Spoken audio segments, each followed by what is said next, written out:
today we're going to read this story called Swim Baby Swim.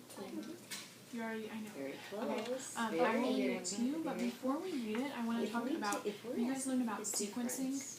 We can use those two numbers and do a takeaway count. Because when we're looking for difference, sequencing is you're when, usually having to do takeaway. like if you go How could you and write play those two numbers to do a takeaway a basketball game, count? okay? What do you do before the basketball game? You practice, get ready. You get ready, you practice, but like there's different, you don't just go and play a basketball game, right? Okay, so if I had a story and I said, I went to play a basketball game, then I went to basketball practice, does that make sense? No, because you practice before you go to the basketball game, right? Let's just think about the problem. So sequencing is when you put things in order. Like first this happened, then this, then this, then this. It's the order of something. Okay? And then what?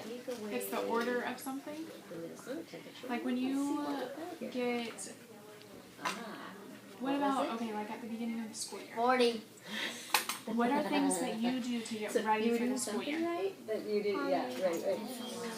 So what we're saying You get your school supplies and put them in your desk. You get your school supplies, you put them in your desk, Dylan. I will send you to the other room. 40 degrees warmer. Yeah. You maybe like buy some new clothes, you know, like you do certain things. You don't just show up on the first day of school and then you go and do those things, right? Okay, does that help, Dylan? There's things that you do before you do other things. Okay? Alright, I will read this to happen before something else could happen. Yeah. Okay, so would it make sense if the story started with, but for this day at least, you would stay away from the pond? And then it went on to everything else. No, why would it not make sense? Because it wouldn't make sense because it's just saying that's why he was there with the pond. It doesn't say what he did. Right. So it's just saying that he stayed away, but you have no idea why he wants to stay away. I fall What does this side equal? So how did he fall in the pond? Well, and it doesn't even say that he fell in the pond. It just says that he's going to stay away from the pond, but we don't know why if the story starts with that. No. Right? No, Okay. What about like when it talks about the bass coming for the bird, and then it talks about the otter? What about that? Like, is that in a specific part of the story for a reason? Yeah. Yeah, exactly. Okay, so what I want you to do, we're not going to do the questions that are here because you guys have already done them. I am going to give you this. You haven't? That's okay. I'm going to give you this paper. Okay? It says to create a comic strip about this story. Okay? Are you adding?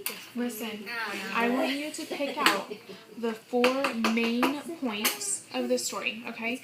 It was kind of a long story, so you're going to have to pick and choose, and what you choose won't necessarily be what you choose, Adriana, okay? So you can choose different things, but here's what you need to make sure. You need to make sure that you include the characters, the setting, the dialogue, so like who was talking to, like kind of what happened in the story, and the beginning, middle, and the end. Okay? So that's like what we were talking about when we were talking about sequencing. I want to know on this paper the beginning of the story, the middle of the story, and the end of the story. Okay? So don't just give me 4 things that happen at the end. Okay? Can you draw pictures to go with it? Yes, you absolutely can draw pictures, but I need words too. Okay? Alright. For the where it says title, you're gonna write Swim Baby Swim. Okay? 8 plus 4 is 12. 4 plus 8 is 12. 12 take away 8 is 4. 12 take away 4 is 8. That's the fact.